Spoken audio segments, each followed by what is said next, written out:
We are about to begin the session. A 10-minute session will be given at the end of the program to ask and clarify doubts. Until then, please kindly do make sure your mic is muted and your camera has been turned off. Please note that the feedback links will be sent to your registered email IDs. E-certificates will be provided in the same manner. Please note that the names on the certificates will be the same as you give in the feedback form. Kindly do ensure that you give the right name. Only those who submit the feedback forms will receive the certificates. Thank you. Good evening all. My name is Noel Juju and I will be your host for today. Welcome one and all to eTalk, Session 2 of Impact Lecture and Series by Institutions Innovation Council of CCE under Ministry of Education Innovation Cell, Government of India and AICTE along with IEDC. Before we begin our session, I would like to invite the CTO of IEDC, Steve Austin, for a prayer. Austin, please. Hello. Okay. Welcome, Holy Spirit. We are in your presence. Fill us with your power, O Lord. Live inside of me. Welcome, Holy Spirit. We are in your presence. Fill us with your power, O Lord. Live inside of me. You're the living water,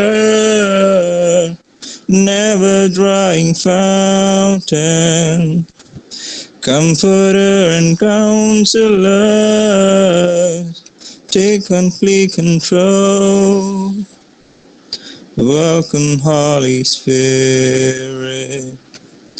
We are in your presence. Fill us with your power, O Lord. Live inside of me.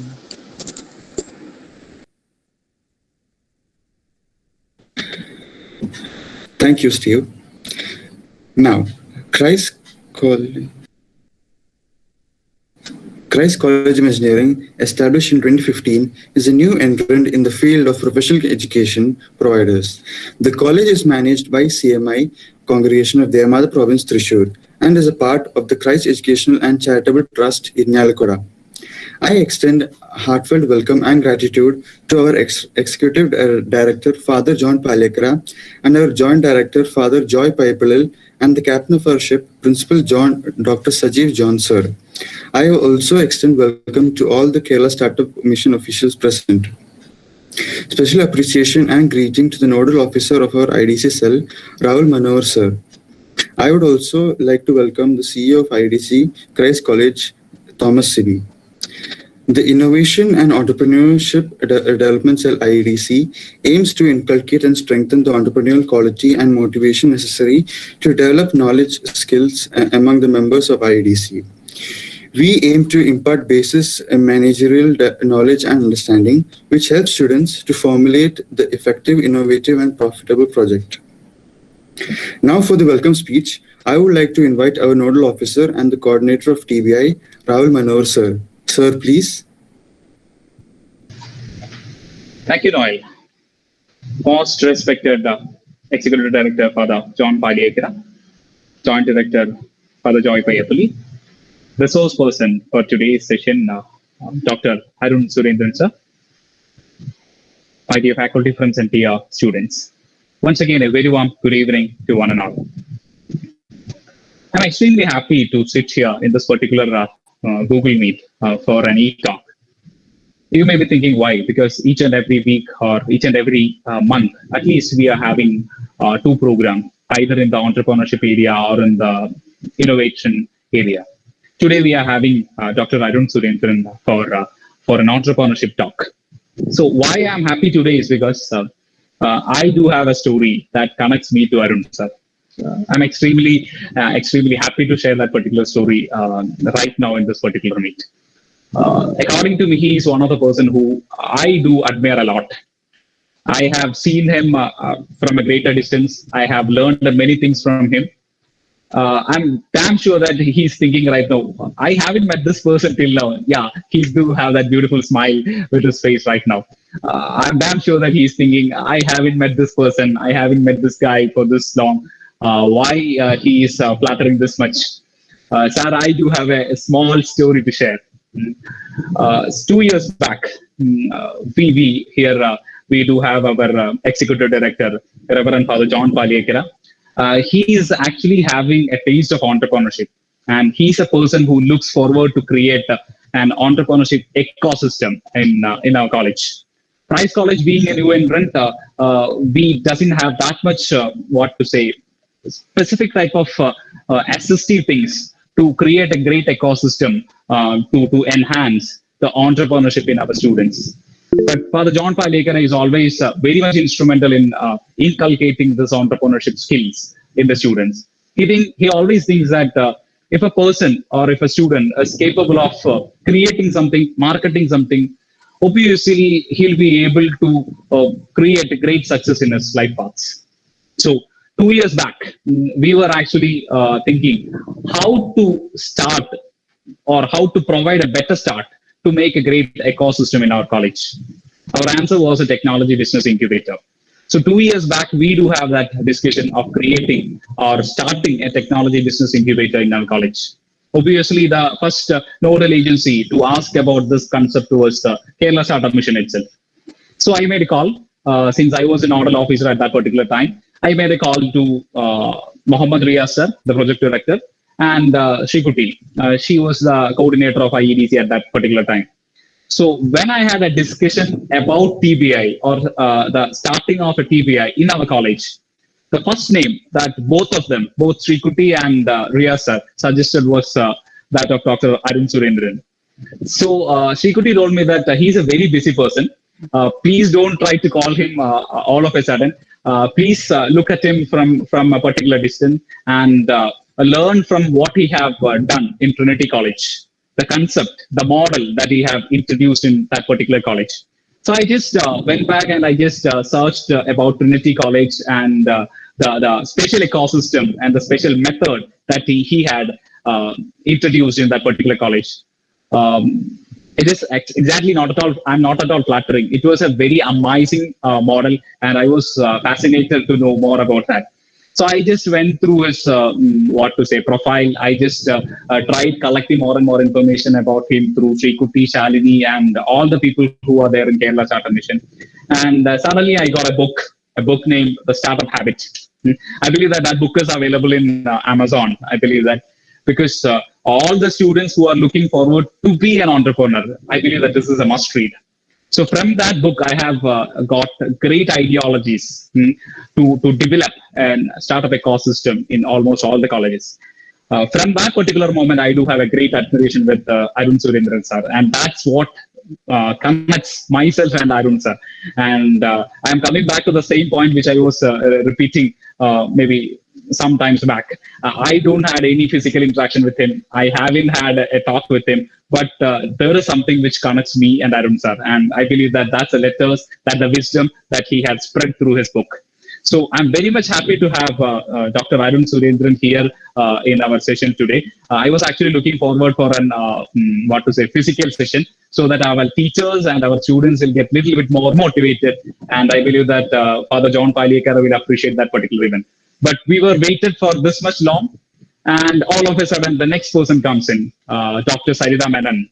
We had a wonderful session 2 weeks before as a part of our Date with an Entrepreneur series. And she told me about this particular ARUN sir again. So I believe that this is a coincidence, and we got him. Till now, I haven't had a direct talk with him, but it's a great privilege to have you, sir, here in this particular meet. So with all due respect, let me welcome Dr. ARUN SURENDRAN, sir, to this session. Thank you.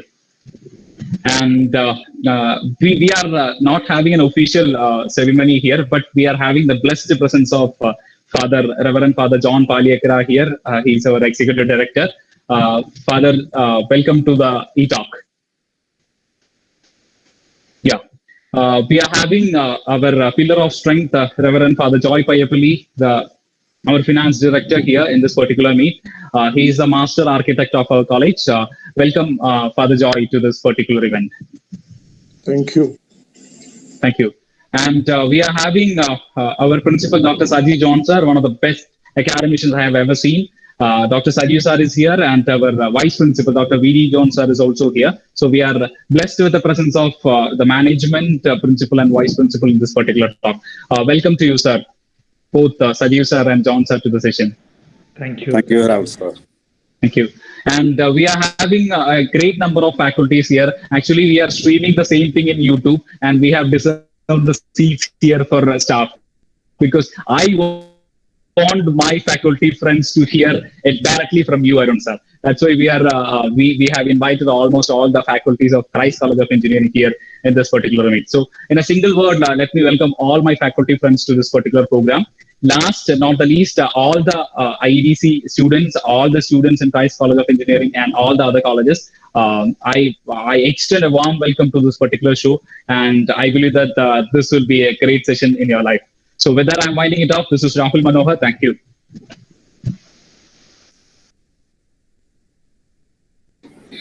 Now to tell about our esteemed speaker today. As Rahul sir said, we are very privileged to have Dr. ARUN SURENDRAN as the resource person today. He is the strategic director and principal of Trinity College of Engineering, Trivandrum. He holds his master's and PhD in aerospace engineering from Texas A&M University, his bachelor's from IIT Bombay. He is one of the founding directors of ADCY.io Cybersecurity Solutions. He also has authored 2 books, The Startup Habit and The 7 C's of Entrepreneurship. He also has immense experience in the field of entrepreneurship. Sir, now the stage is all yours.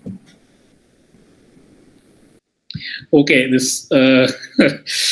thank you so much for the most amazing and warm welcome. And there is a lot of performance anxiety on my part now because of everything that Rahul and Noel has said, and the esteemed personalities who are here, Reverend Fathers and Principal and Vice Principal.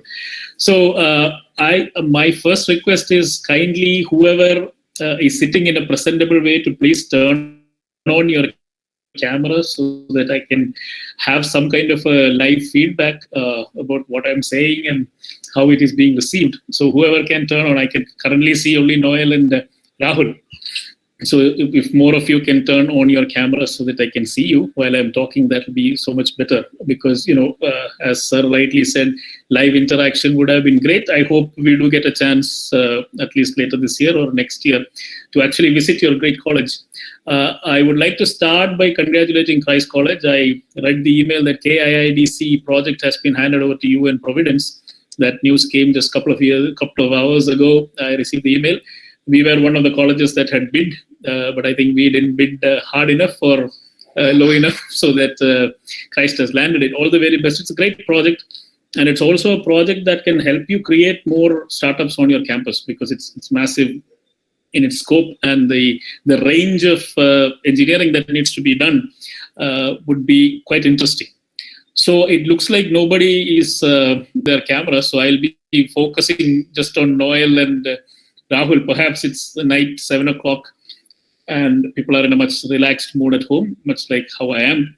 But I hope this can be a very informal discussion where, like-minded people who have the same aspirations and goals, we get together and talk, faculty, management, students, and so on.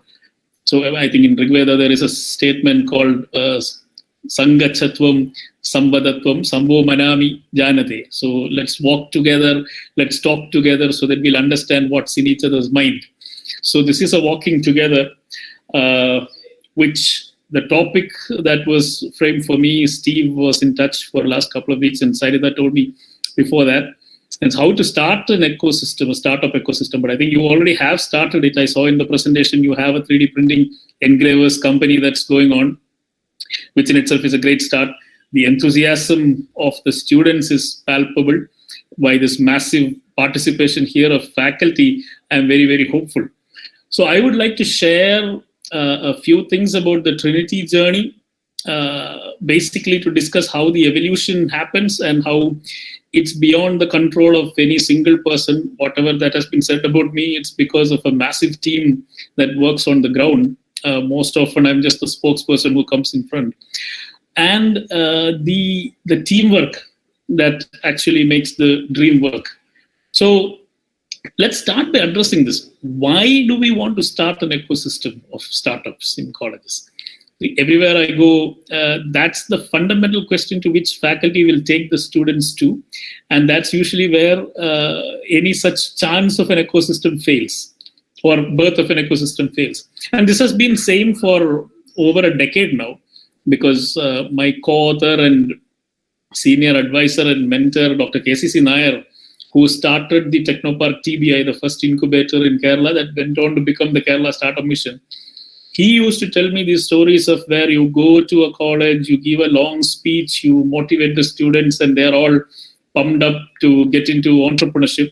And then the principal and the faculty will come and tell the students, okay, this man will say all such things, but please focus on your semester exam is on 20th and 26th. And then the Infosys is coming, TCS is coming, so get ready, get that job, and go away. So that was the last link failure that I saw in terms of this message never getting active on the ground. So no matter who comes and motivates, ultimately it's the faculty members who have influence, not just on internal marks, but in a rather skewed way into the hearts and minds of the students. All said and done, we are talking about evolution, so it's a monkey see, monkey do world. The students, no matter what we preach, they actually look at what we are doing, okay, as a faculty member.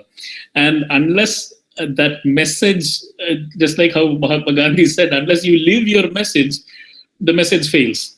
So they will look at you, you give all these bombastic speeches about Steve Jobs does this, Elon Musk does that, and Zuckerberg does this, and I will just wait for my salary. None of this is going to happen. So at Trinity, we focused on fixing that. So my focus was always on faculty changing. But again, the question was why? Why should we do this? We have our BTech and MTechs and PhDs, and we have a comfortable AICT paid salary. We have all our promotions and things that we need to do as a faculty, our 16 hours, 18 hours of duties and 3 subjects and lab and all those things. Why get into this at all? Why take up something called entrepreneurship? Why take up something called startups? Why do this? And I think the answer is now becoming more and more clear. For some of us, it was very evident from 2010, 2011 onwards. But for the rest of the world now, including the government of Kerala, there is a massive push into recognizing that we have moved into Industrial Revolution 4.0. We live in a knowledge economy, all said and done. And the nature of the job market, as you might be seeing, it's an era of grand resignations, right? The great resignation. That's what's happening in US. Millions are leaving their jobs. So this was to be expected right from the beginning of this of the previous decade, because of the way we were able to connect the entire planet, have machines which could send us incredible amounts of data about each individual.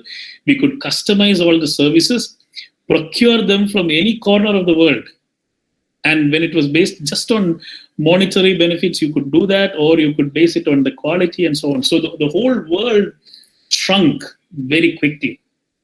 So what a typical Malayali believes, which is you get educated and then you get more educated and then you go on to get into a job which you will stick on and get promoted and then at the end of it you retire, you have a pension, and in the middle of this you are married, your kids come up, they study, they do the same thing, and you marry them off, and that particular lifestyle has come under tremendous pressure.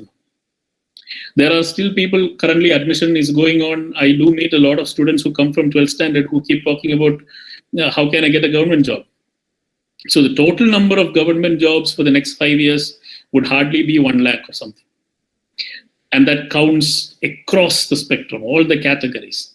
So with such a massive disappearance of jobs, the dream of a permanent job, we used to talk about job change.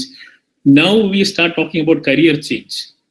So it's the adaptability, the lifelong learning, the possibility that your job can be taken away by anybody, anywhere in the world, that possibility. So, earlier it used to be in Trivandrum, who will come to Trivandrum? If I am a king of Trivandrum, I'll keep my job. Now, you have to worry about what some guy in China is thinking, what some lady in Philippines is thinking, what they're doing in Vietnam or in South Africa, and how quickly your job can disappear to that area. So with such an interconnected world, it becomes very, very important to train the next generation to be prepared, to be agile in switching, lifelong learning, adopting, adapting, and moving very, very quickly. And we cannot train the next generation unless we ourselves are trained. That's where the faculty come in.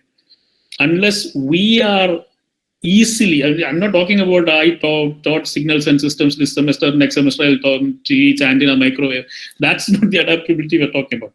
We are talking about fields that did not even exist when we were in undergrad, which have come up, which we need to learn. So how can we start learning this? That's the challenge, okay? Because look at the customary education system which we follow, all of us. Every year we tell students somehow that they are miraculously more mature and therefore they are capable of going into a next year, which starts from LKG, you come to UKG, 1, 2, 3, 4, as if the passage of our planet Earth around the sun somehow miraculously equips us to move ahead in a class. And there will be some kind of an exam which we have to clear and so on. But once you reach a stage where there are no typical promotions like that, what do? Where you have to go and fit yourself into your ecosystem. That's where that survival of the fittest happens. And that ecosystem is so rapidly changing, that unless you learn, that's what we are, right? This is the cultivation, the farming model versus the hunter-gatherer model, okay? If you look at human evolution for a long time, agriculture is just 10,000 years old. Before that, for 100,000, 150,000 years, we were hunters and gatherers. Our instincts are for gathering things, for looking around. We were not meant for settling down and farming stuff. But somehow, coupled with the second industrial revolution and the Taylorian system, we wanted an education system that will give us factory workers. We wanted people who will work for a time, based on the time, need to be paid for the time. So typically it were human robots that we were wanting to create. And that pretty much led us back to the cultivation model. If you look at the history of university systems that come up, look at how our classrooms look typically like a farm. We have all these students nicely planted in rows and columns, and they sit there. We come to the class, we water them, we fertilize them, we give them more theory and a couple of problems to solve, and we evolve them, we let them grow. And then at the end of the season, the university comes with a harvest machine and it runs around the harvest. And then we say, oh, okay, half of them are very good harvest, half is chaff, and these people need to repeat it. We'll try to fertilize them more and so on. So you have a typical agriculturalist cultivation model.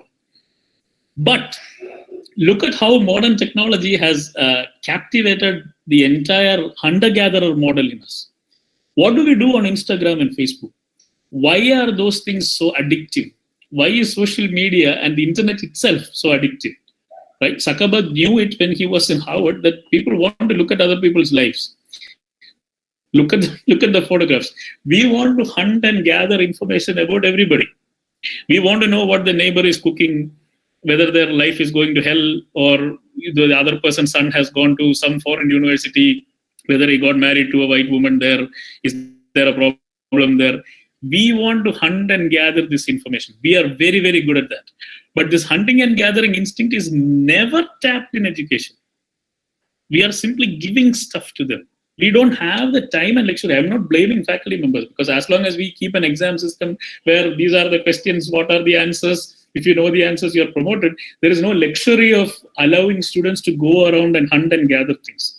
And then we push them out into a world where they have to hunt and gather, not for social media's sake, but for getting the skills, for getting the job, getting the work, getting the income, and so on.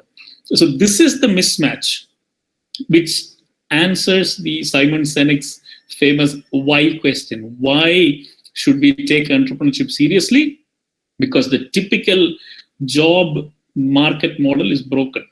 It's finished. It no longer exists. You can see people, even in Technopark Trivandrum, people are switching companies with massive hikes of 170% and 200%. People are hiring at a very, very high rate, but then people are not joining at all. Even those who are joining at the end of training, they are leaving. There is a question of loyalty, of sticking around with a company. There is a lot of understanding about how companies are only looking at profit, and the typical employee's well-being is never addressed. Companies are trying to change that. They also know that gig workers are available. So why bother with this whole long-term contract when you can ship a job to somebody, they'll execute it and bring it back to us. So that is the new model, and which is why we want to measure the competence of students. Right? We want to see, don't bring the typical resume, I am 9.5, I have done this project, that project. Where is the proof? Right? Can you show us a video of something, what you have done? Can you show us your software operating and so on? So the proof of concept aspect has come, and it's easy to measure. And there are universities and educational institutions around the world who are doing this. Continuous assessment with increase in competence of students. We are very, very far away from that. So till all those systems change, if we keep waiting, then the boat would have sailed for most of our students. Of course, colleges can always keep advertising that 100% placement, 90% placement, they've gone somewhere. But look at their life 20 years from now. Okay, that's the only criteria that matters. Nobody will be bothered about what happened to them immediately after they got out of their college if their life is miserable when they're in their 40s. That's the place where higher educational institutions should answer. Long time ago, we had a visitor of NAC Accreditation Board. He was the chairman. He had come and he was speaking at the College of Engineering, Trivandrum. And he said, when he went to Stanford, they were asking, why are Indian colleges so obsessed with the placement statistics at the end of graduation? And they said, at Stanford, we are looking at what our students have done 20 years after they left Stanford. Have they become leaders of the society? Are they leading fulfilled lives? How many jobs have they created? What's the wealth they have created? What's the contribution they've done to the society? None of our colleges are keeping track of this. There are alumni associations, and obviously the superstar alumni are always famous. They'll come back and give something to it. But what happens to that average student who was sitting in your class, who was simply defined as an average because of your question paper and exam systems and so on? They might have had tons of talent. What are we going to do to them? So in this scenario, we have this incredible opportunity of having a taste of entrepreneurship. Now, my favorite statistics in Kerala is when so many people are writing for PSC jobs, right? If one government job, today also there was some PSC test and one of our faculty members had gone to write it. I'll never understand why. I mean, it's a very difficult habit to break, okay? No matter the logic doesn't apply to it, it's like a habit, it's like an addiction. They can't get over. They'll keep on going and doing it. So here is the question. You have one, or let's say 10 vacancies announced by the government. Today's newspaper was saying 220 attendant job vacancies have been scrapped forever. So that's the direction in which government is going. But let's say 10 job openings. At least 100,000 people are going to write this. That's the amount. And you all have basic probability knowledge. So please calculate that probability. 10 out of not 100, not 1,000, not 10,000, 1 lakh people of all qualifications are going to come and write this. It's such a minuscule possibility of success to get in there. It's worse than JEE and so on. Now, is that, and people are still banging their head against it, hoping against hope, praying, doing this and that, hoping that they'll get it. But then they are all worried that startups will fail. Of course, startups will fail. Startups have only 5% chance of success across the board. But 5% is still at least 1,000 times better than the earlier statistics that I said. Very, very clear mathematics. Plus, and I keep seeing this, and I'm very, very sad to say this, after BTech, after getting a good foundation in engineering, at least even if you didn't study very well, at least you know the jargon, you know the vocabulary associated with that field of engineering. For 2 years, you completely forget about this and you learn really random stuff to write this exam. Random in the sense it's general awareness, general knowledge, how many kilometers from Washington DC to Miami Beach kind of questions, which you will mug up and you are answering. Okay? And you have forgotten what you learned. But consider the contrast of if you are in a startup, which is related to engineering. When you do that, from day one, you are learning again. You are really making solid that foundation you have. You are learning collaboration. You are learning creativity. You are learning critical thinking. You are learning good communication skills. You are enriching yourself. So even if your startup is a miserable failure at the end of 2 years, you have acquired such an immense experience that you will be very, very valuable employee for any other organization. Or you can start on your own. Contrast that with what happens when you go bang your head against a PSC, SSC and come out with nothing. So this is again why this route must be explored. Obviously, we will have very, very few successes. Very, very few. But those guys will come out better. They'll have a good understanding, practical grounding of what is the technology that they learned, what's the engineering that they learned, where it can be applied. They'll meet people, they'll network more to make this more vibrant. So that's the start that IEDCs can give them. That's the start that something like GTEC's MuLearn can give them, where you connect to more people because it's a highly, highly connected world. So what we did at Trinity, understanding the importance of this, because our basic tenet of how to run an engineering college has always been that single one sentence of run it like a medical college. And that I have said everywhere that I've been invited, that this is the simple vision that was discussed with our chairman, Dr. Thomas Alexander. We said, this is all we need to do. What happens in a medical college? Why is Medical College Thrissur or Medical College Trivandrum? Nobody thinks that it's a college, no. We assume it's, for us, the mental image is of a very good hospital. That the word college is there, but medical college for any Malayali means a very good hospital. There you go. But what happens there? Why is it such a special institution? Because the previous generation of practicing doctors, physicians, are training the next generation. And they're learning on the job. So we wanted to run an engineering college like that, where it's practicing engineers who teach the next generation, not the bookish stuff. So unless you are practicing as a professional, I keep telling you, have no right to mess with the next generation. Please don't do this. If you're just conveying what somebody wrote in a textbook to the next generation, just for the sake of an exam, you are actually not at all qualified to be in professional education. Do something. If somebody needs a mobile app, if somebody needs a new kind of mobile to be tested, if their water pump has broken down, they can bring it to an engineering college. There should be people who should be able to advise them. And we are finally turning around with projects like AIEDC, where engineering colleges should be able to take up engineering projects for the state. Trinity, we did the Jalasamadhi project for Katakada 3 years ago. It was a great project. And now we have a carbon neutral Katakada coming up. But my question always is, these things that is required for Kerala. What's the engineering that's being done in Kerala? We only read it in Manorama when something falls down. And everybody gets an impression that this horrible engineering alone happens here.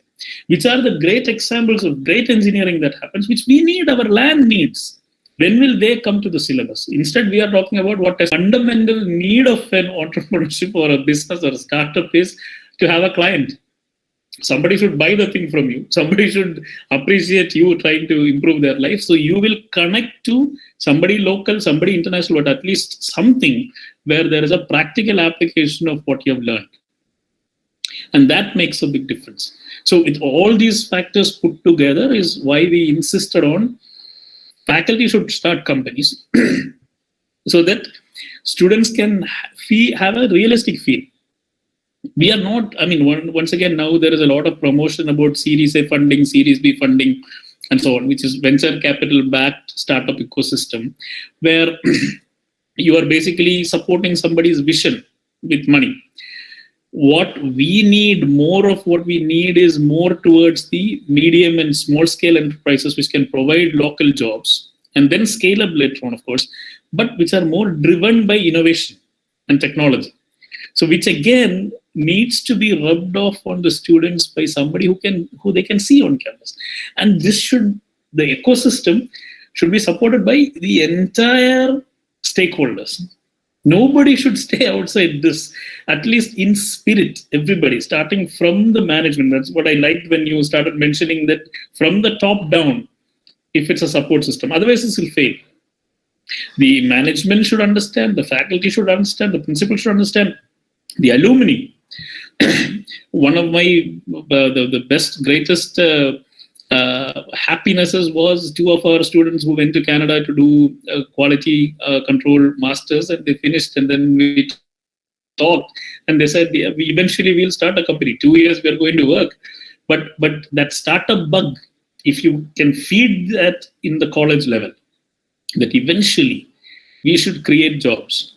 Because considering our nation as a whole, we are very privileged.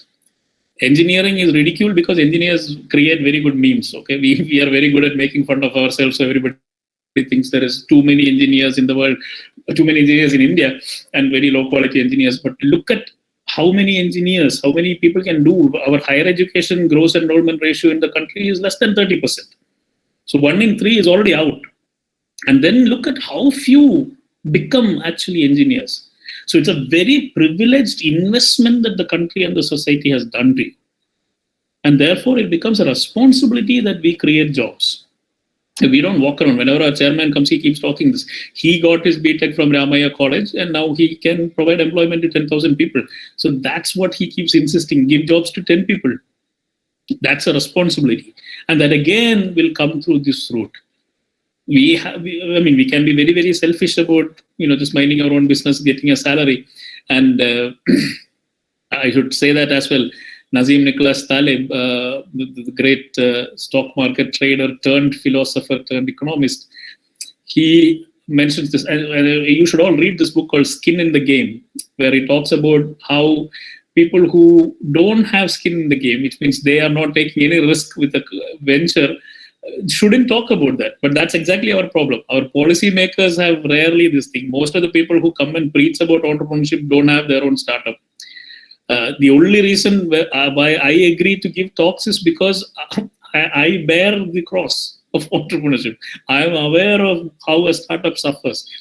I have companies and enterprises which are at different stages, 3-year-old ones, 6-month-old ones. So I can feel what an entrepreneur goes through, and which is the only reason why, from experience, I'm speaking, which is why I don't bring PowerPoints. Otherwise, you can come up with this and that and have your business canvas, draw it like this, business plan like that.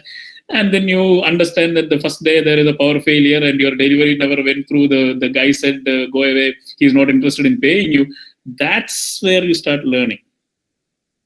So to connect all this with skin in the game, and going back to what Nassim Nicholas Taleb said, he said there are 3 deadly addictions that a human being can have. 3 deadly addictions. So please mark my words. It's one of the greatest quotations. He said the first one is heroin. If you become addicted to heroin, you're pretty much dead. It will take you straight to the grave very quickly. The second Malayalis all should understand is carbohydrates, because we have this affinity to rice. Carbohydrates will eventually kill us. It will lead to diabetes, it will lead to hypertension, all the problems. And the third deadly addiction that Nassim Nicholas Taleb says is this thing called monthly salary. If you get addicted to this, and the system is set up to make you addicted to this, if you get addicted to this, you will be running after this fix every month. I see this in my college as well. The way mood changes from 25th of the month till the 2nd or 3rd, 5th of the next month, the way the mood changes, everybody's mood changes. And then how there is a massive stress relief and all when that salary is put in the account.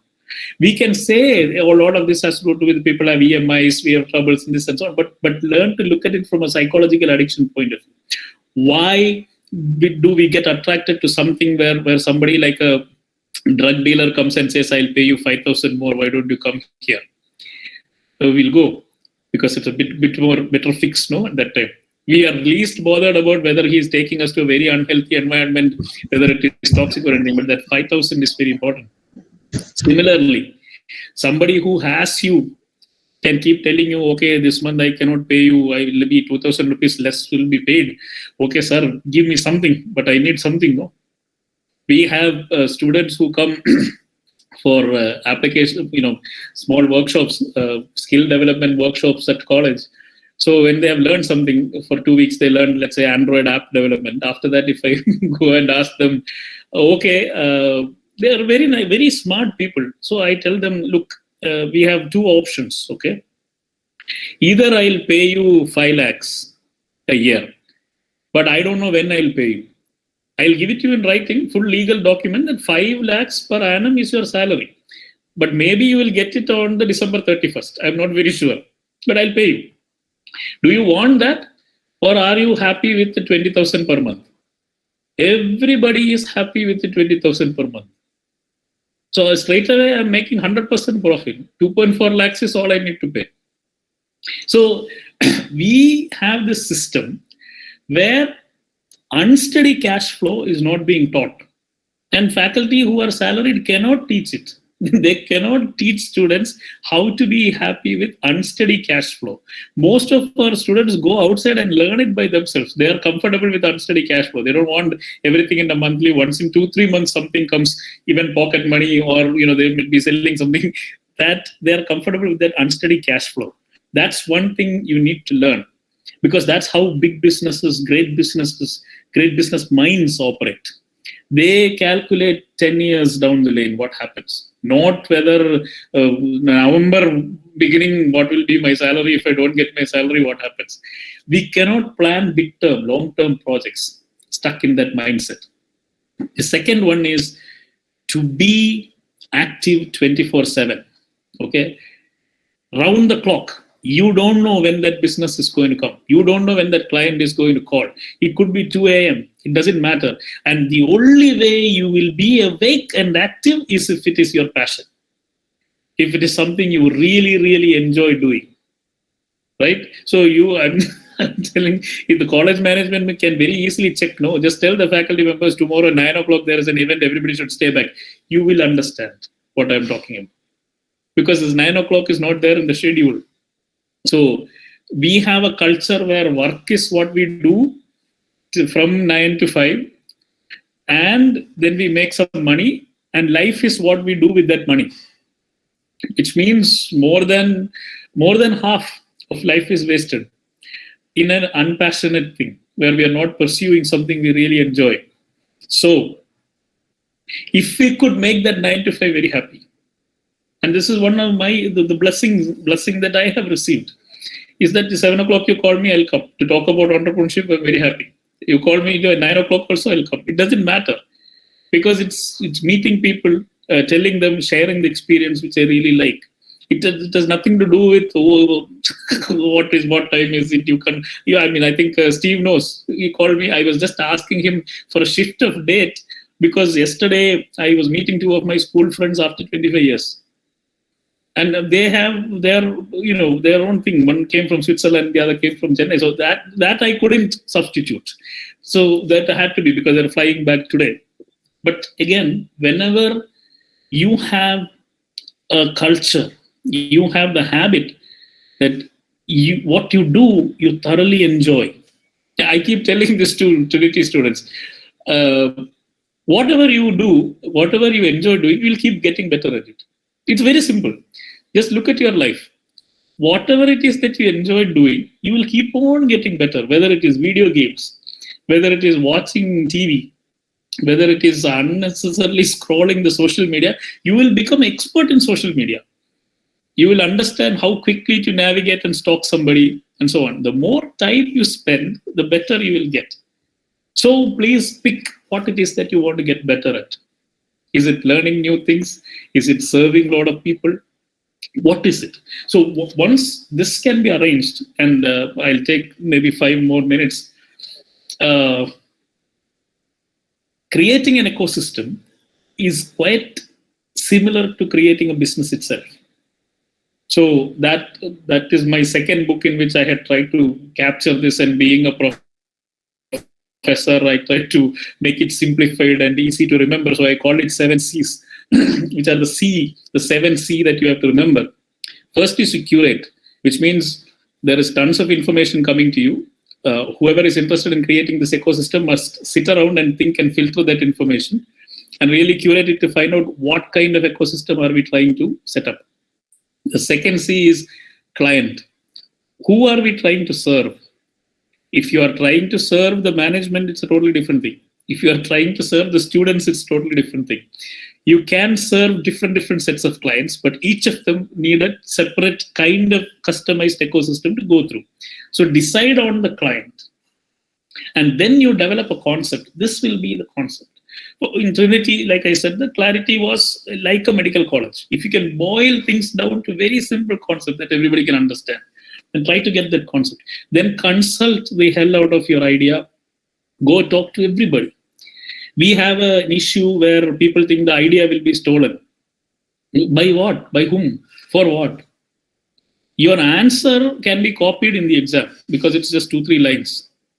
Your PPT can be copied in a competition.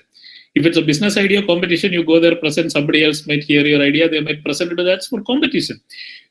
To run a business, it cannot be copied. It's very difficult. Even if you copy Amazon as Flipkart, it becomes a totally different thing by the time you run it.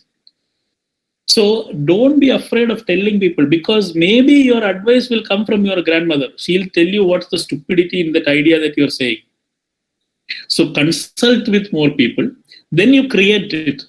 Whether you want it as a private limited company, a partnership, these are the jargon that you need to learn. But unfortunately, many colleges are now only focusing on this jargon without focusing on what is to be started. Maybe my favorite now is run it as a cooperative society. No, Kerala is famous for that. Get 10 people together, one man, one vote. Work together for betterment of everybody. Don't worry about shareholding and who is CEO and CTO and all those things. We are a cooperative society. All of us are in this together. So try to create it, and then you have to customize it as much as the client is telling you. So you start customizing. That's the other C. And then you start competing. There'll always be competition. There'll always be other people bidding to do the same thing. But throughout all this, the most important C remains cash. Businesses fail because cash flow calculation was not correct. So people who are not very keen on mathematics, please do get somebody in your team who is very good in mathematics. You want somebody who can have a feel for the money, will understand how these things need to be paid, how to keep the cash flow positive, where to find the funds next from. And remember these 3 P's also. Okay, 1, 2, 3, 3 P's. I'll stop with that. The first P is purity of intention. Okay, be very pure of what your intention is. That can make or break. If you just want to show off in front of somebody, if you are trying to impress your girlfriend, boyfriend, don't start this. That's not how a business needs to be run. If you want to buy a BMW, please don't start this. That's not a pure intention. Have a purity of intention where you want to solve a problem in the world, make life better for a large amount of people, or create wealth which can be distributed. Even if it's, just have a purity of purpose.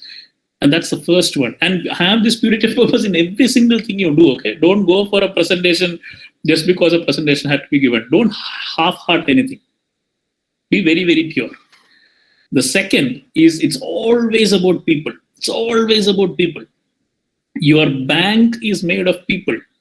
Bankers are human beings, men and women. It's always about people. Don't go for a presentation, give it, and then think that God is judging you. The judging panel is human beings.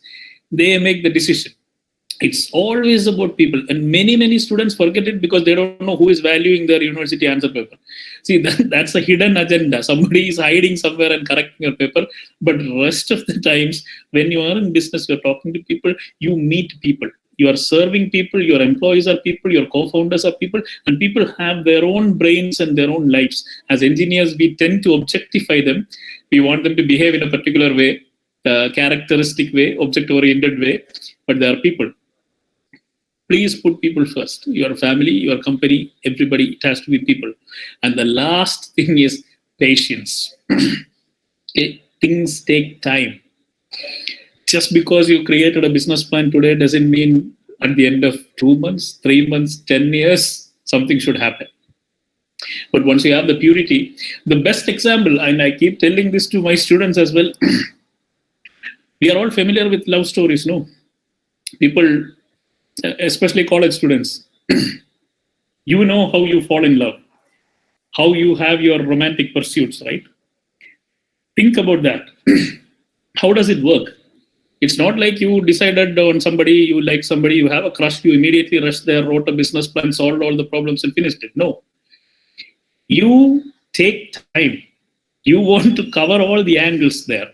You don't even want them to know that you have this intention in mind. But you are so deeply worried and concerned and so full of affection that you track every single movement of that other person. You may not be psychotically stalking, but you are looking at them.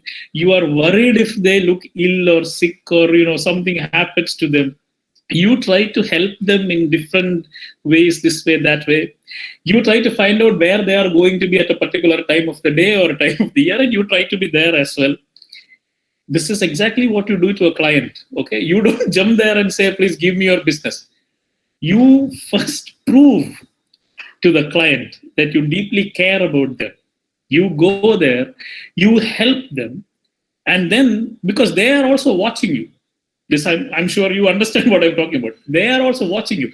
What they are watching is, are these fellows consistent? Are they reliable?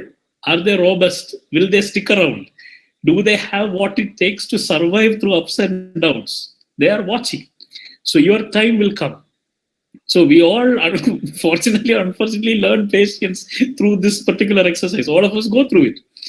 And use that exercise to understand it's the same deep care that we need to give to every single employee, every single customer who comes around. And once we have cracked it, your life becomes a complete love story. And then you have all the love in the world to give, and you really enjoy what you're doing. So that's the secret. Secret of life is love, but then learn to look at love in a very open, large, even unromantic way, and that's how things get solved. So with that, I'll end. Thank you so much for listening to me.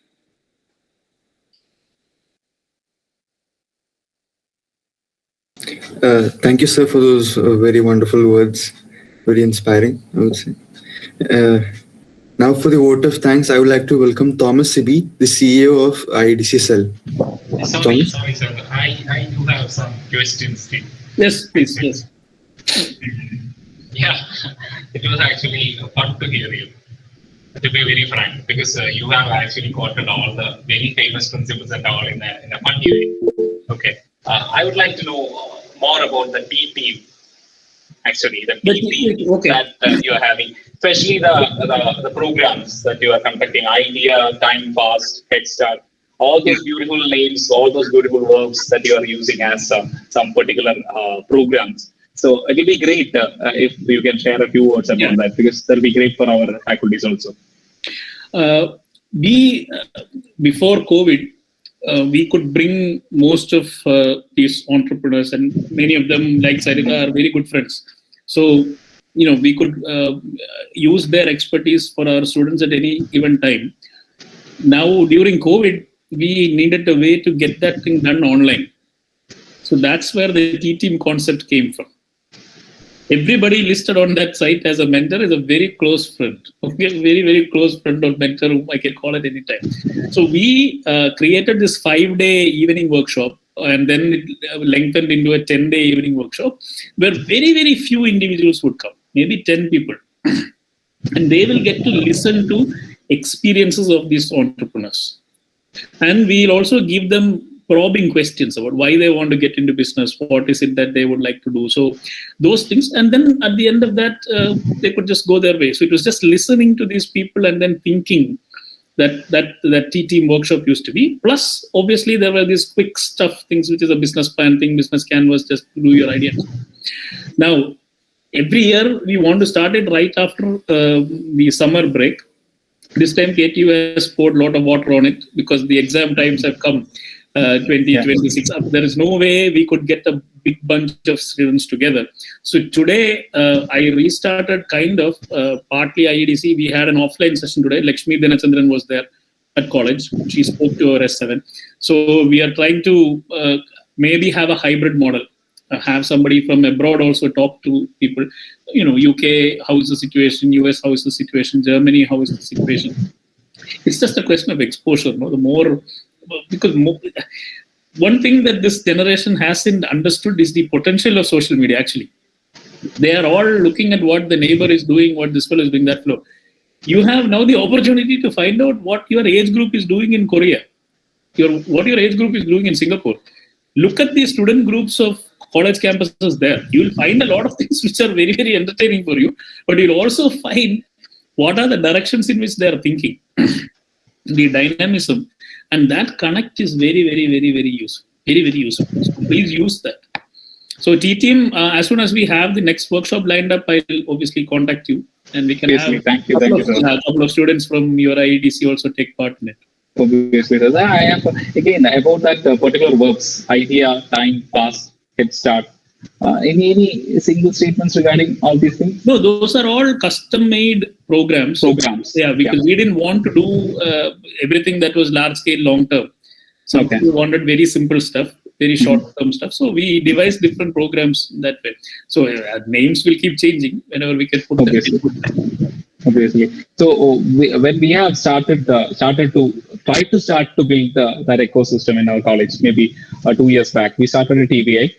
Till now, we don't have a so-called registered startups here. We are having communities, as you have seen in our PPT. Engraver is one of our communities where we do 3D printing, 3D modeling stuffs, yes. and our ERP software that has been done by our faculty. Okay. We are running our own ERP software. CS department is taking care of that, and our website has been modeled and it has been maintained by our CS department. Okay. And we do have some sort of consultancy for every department, including motor winding stuff and all. So we, as I was mentioning, our father John Paliyakara, he is very much keen in introducing all this stuff to us. But still, we can't impart these type of things to our student. I think that there should be a bridge.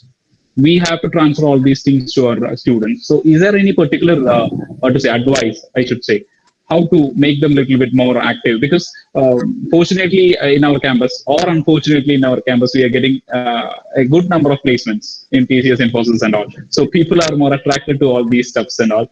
But again, there is an affinity for that monthly salary, I should say. So how can we impart all these things? We are getting good lessons from our management. Being a CMI management, we are getting good lessons. But the amount that we are transferring to our students is not that great, I believe. Yeah. So is there any help, any suggestions? Two examples that worked in Trinity.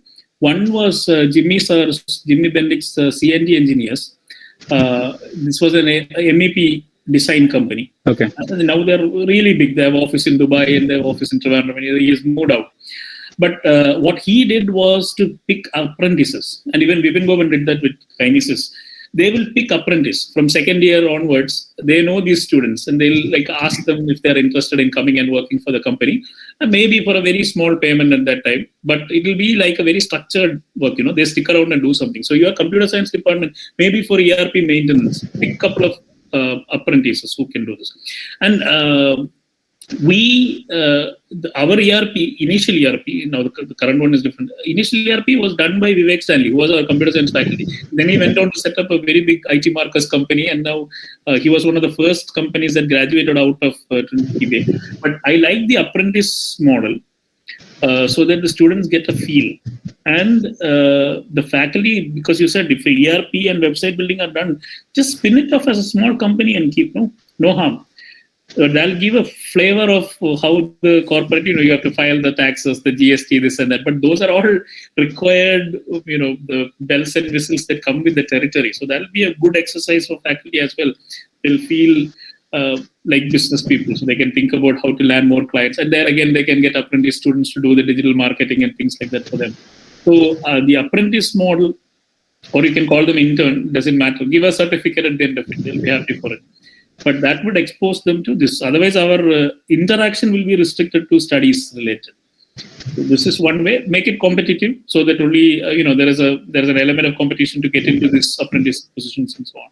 That's one route we have tried and it worked. Obviously, sir, that's a good idea. I believe we will obviously copy it down. I believe. So I believe that Joseph Sam do have a question. Sam was raising the hand. Sam. Yes, Sam. Hi, sir. Hello. First of all, thank you so much for the session.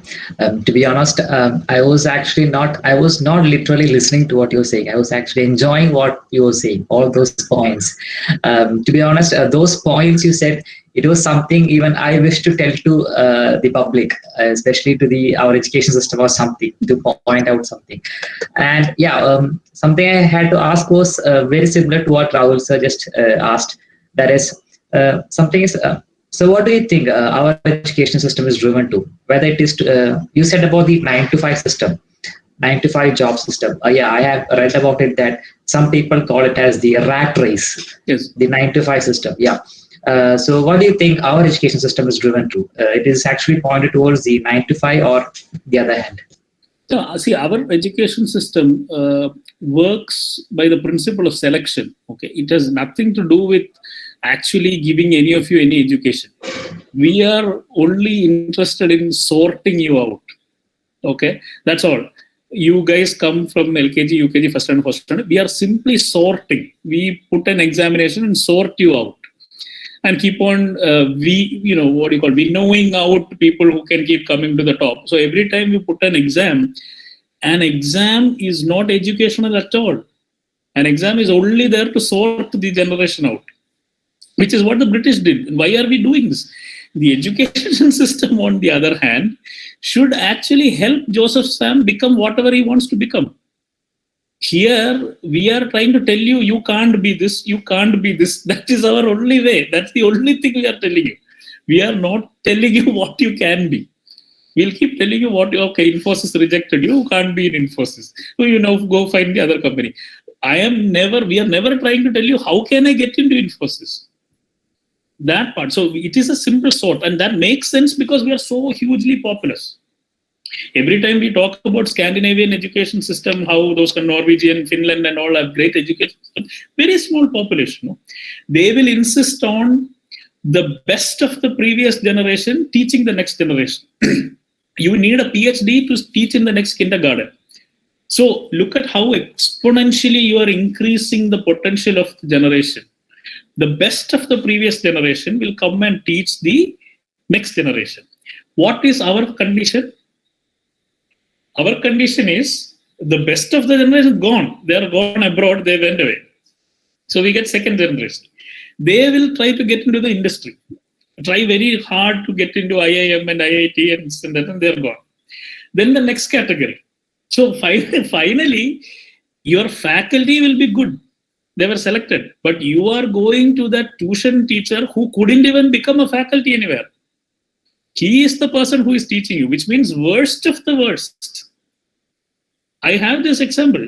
In my school, the top students in my school, when they got married and they have their kids, they are going for tuition to the guy who was never in the class. I mean, he was always thrown out of the class. He runs a powerful coaching center and tuition center now. And that is where all these parents are sending. So we have this totally reverse cycle of capsule feeding that has happened. So our only interest, even in our college system, no, we have this entrance exam and then the best guys will go to that college. So automatically that college will be good. Even if you don't teach anything, they will find a way. So we are a sorting system. We are not a supporting system. And once you find a supporting system, hold on to that system. They will really make a difference. And that's what IEDC should do. Support. Don't sort. Don't say, oh, this fellow looks great for entrepreneurship, let us take him. Go find that guy who wants to be an entrepreneur but doesn't have the skill. Support him. Do that together. That's what we should do. Yeah, sir. Thank you so much. And so, just one more follow-up question. Like, actually, it's a small piece of advice I would like to get from you. That is not just my thing. Maybe even some of our participants might be feeling to ask this. That is, see, if I did my 4 years BTech and after that I got placed in a good company, but my real passion is if it's something a startup, I don't wish to go for this job. I wish to do something by my own. But how do you think I can convince? Because most students, even my friends, say that it's so tough for them to convince it to their parents because of obviously the parents will say you should go for the job, not for that risk-taking thing. No, you see, I am a director of a Kalari. Okay, there is a Kalari Payat thing that we do.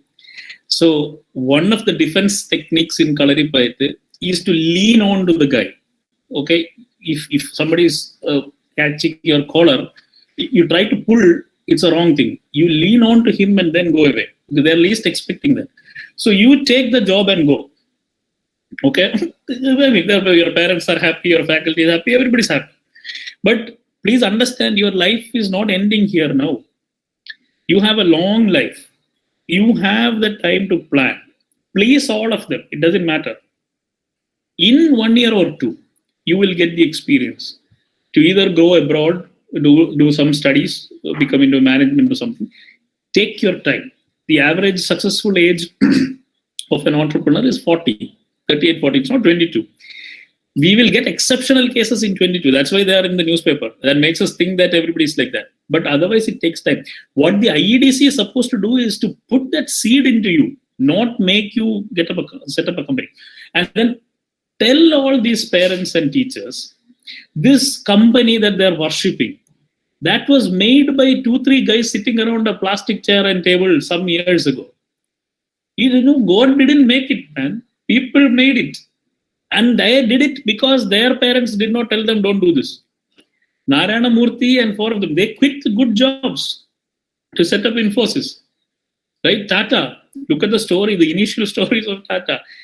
People took risk. They had a vision, they started it. Now we assume these banks and this and that were all created before human beings were born. We should just go.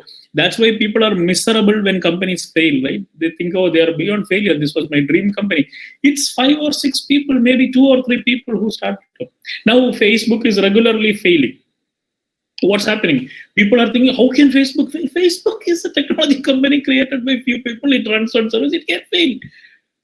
Just because you tied your life onto it doesn't mean it has to survive like that. So please take all these things in the right sense, as in your health, your well-being, your life, the love you have for people around you. Those are the only things that matter, like that Sundar Pichai's balls that you juggle. These are all glass balls. Don't drop them. The other things are all trivial. Doesn't matter how much salary you make, which company you landed, and so on. It's very, very important that you are happy doing what you do. But I'm not, okay, in college level, we are happy doing many things.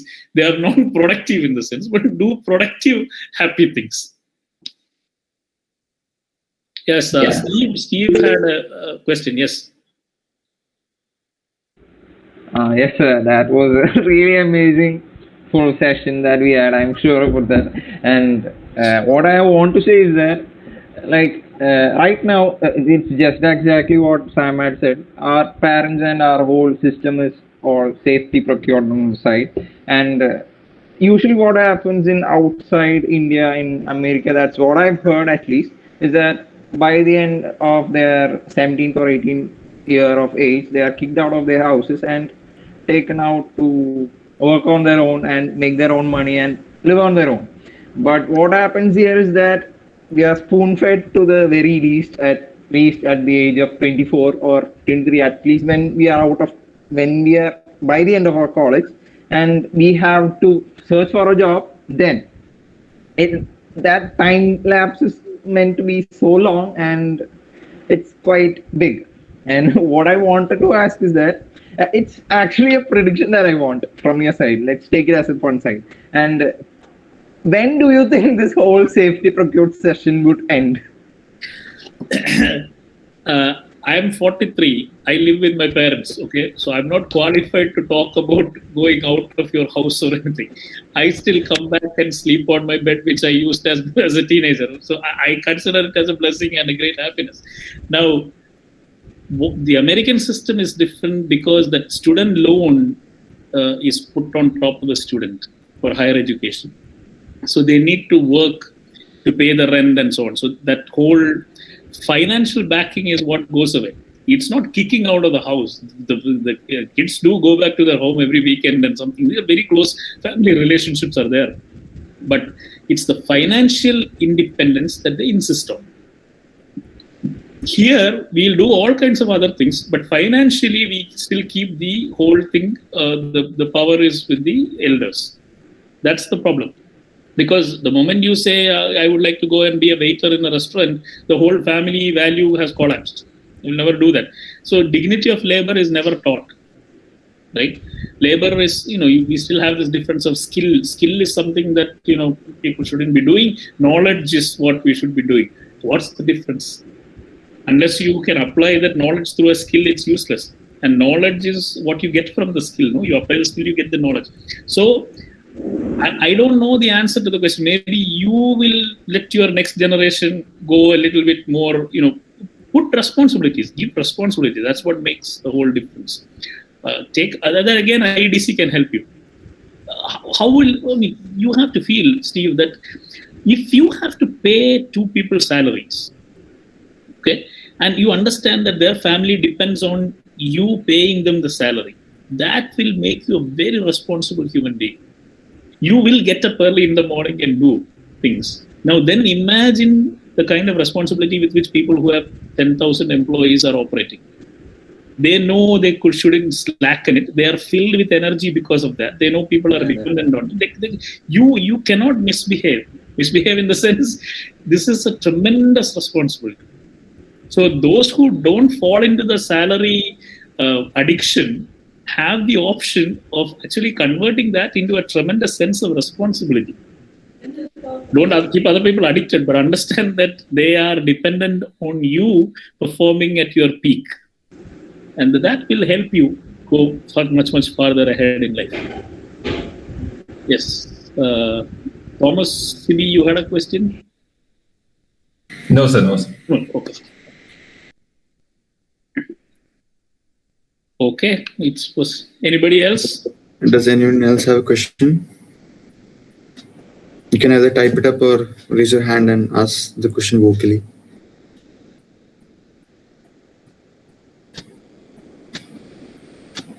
Please do find me on LinkedIn. That's the social media I have. I'm there on Instagram, but I rarely add people. LinkedIn.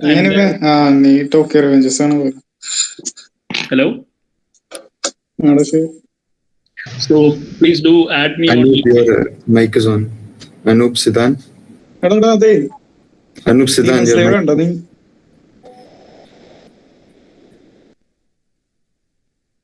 Google doesn't allow you to mute, right? Yeah, only Zoom does.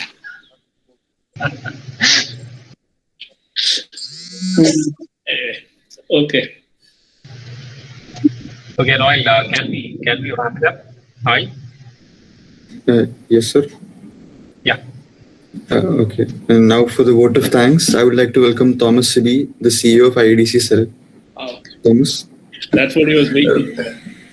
No, so when you asked me if I had a question, I was just mesmerized by the entire session. That's why I was sitting in awestruck. Respected Dr. Arun Sir, Executive Director, Father John Palekra, our Joint Director, Joy Payapalli, Principal, Dr. Sajeev John, and our Vice Principal, Dr. V.D. John Sir, and our Nodal Officer, Mr. Rahul Manohar, and to all of our IEDC family.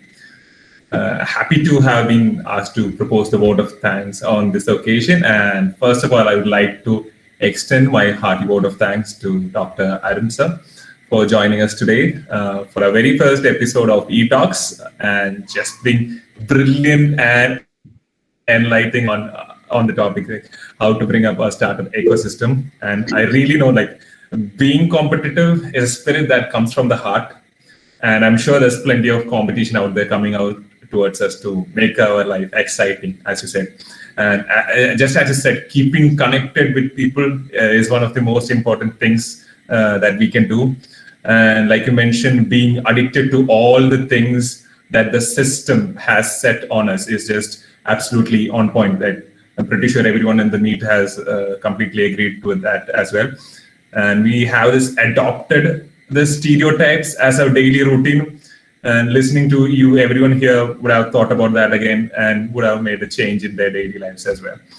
And talking about the numbers game as well, the 3 C's, the 3 P's, those are really, really exciting for. And I really, really felt that everyone here could connect with you so much, sir. And you really talked about love and romance so much. So as a token of gratitude from all of us here at the Christ family, we do have something in store for you. And Paul, if you could share the screen right now, that would be great.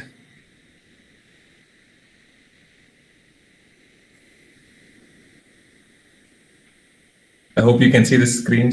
Yes, sir. Thank you. Okay, the portrait is done by Maria Jerry from S7 Civil. Fantastic. Thank you so much. Okay, sir.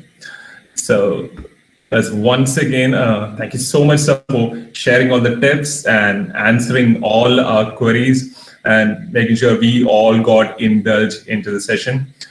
So much that it was all evident on all of our faces. I know that too. And we'll be really making sure that we'll be supporting instead of being sorted from your words as is. And the entire session by IEDC CCE under the Ministry of Education from the Government of India has been a great success. And the objective of this initiative was to support all the IISc institutes to organize impact lectures, which could make a strong connection between the innovation and startup enablers in the state. And I believe it's been quite a journey. And I would like to extend my heartfelt gratitude to Executive Director, Father John Palekra, Joint Director, Joy Payapalli, Principal Dr. Sajeev John Sir, Vice Principal Dr. V.D. John Sir, our Nodal Officer, Rahul Sir, IAC in charge, Professor Nitin Sir, got us to you. Huge thanks to Saridha ma'am, who she was on our show last time around, and she after the vote of thanks, she was the one who said, I guess I actually have someone in store for you for the next episode. She went like that. So I think we can get more and more connections from your side as well. Yes, I will. I'll straight away give you a connection. Please call Jijimon Chandran. He's the CEO of Axia Technologies. If you haven't called him, because when he saw the poster, he said, he is from Thrissur, but he has moved to Trivandrum and he has set up Axia, which is a world-class company with clients like Mercedes-Benz and Volvo. So he'll be a right guy, all-out guy who can talk to all of you about innovation. That's just brilliant, and that's great to know, sir. Thank you so much for getting this. And special thanks to Steve, our CTO, who communicated with you all throughout, and to all our IEDC members and all the faculty as well. And we also have a IPL core team who worked A to Z for this event, and also special thanks to John, student coordinator for this e-talk as well. And I would like to acknowledge Noel for doing a great job on hosting the session as well. And further, we are very grateful to all the participants here today and looking forward to more and more of this. Once again, thank you so much, and over to you, Noel. Cheers.